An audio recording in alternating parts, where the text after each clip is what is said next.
So what is faith? Hebrews 11 verse 1 describes faith as the substance of things hoped for and the evidence of things unseen. Essentially, faith is the substance of God's promises that are fulfilled in our lives. One very famous example of God's faithfulness is the life, death, and resurrection of Jesus Christ. It's written in Romans 3 verse 25, whom God set forth as an expiation through faith. It's also written in Acts 22 that Moses and the other prophets foretold this, that they foretold the coming of the Messiah and that he would save the world. John the Baptist is a great example in that he anticipated the coming of Jesus, he made a way for it, he hoped for it, and by having faith in that promise, he was able to prepare others, and eventually that promise was fulfilled. However, we all know that that promise involved a lot of suffering. In Acts 23, it describes that the Messiah must suffer, and then he would proclaim light to both our people and to the Gentiles. What that means is that although Jesus' sacrifice and resurrection ended up being one of the greatest miracles of all time, it did involve a lot of suffering in order to get there. If we want God's promises to be fulfilled in our lives, we have to have faith in that it will happen, and that will involve trial in order for us to grow in character. It's written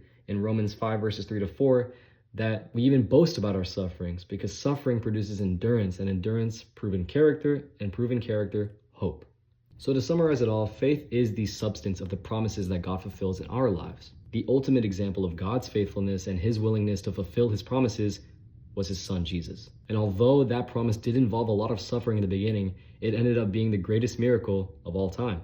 Now I know what you're probably thinking. All right, so I know what faith is and how important it is, but where exactly does it come from? In the Bible, it says, have faith, have faith, have faith. But how exactly do we have faith? It's described in Romans 10:17. Thus, faith comes from what is heard, and what is heard from the word of Christ. The fact that faith comes from God's word is yet another reason to spread the word. I feel like it's really important for people to understand this in case they're struggling, in case they're suffering, because we all go through difficult times. I've recently been struggling with this, but just now God allowed me to piece together what he has told me already, and that's why I wanted to share with y'all. I might make a better video with actual artwork and stuff, but I just had to get this out there. If you guys do enjoy videos like this, I'll make them more often. God bless.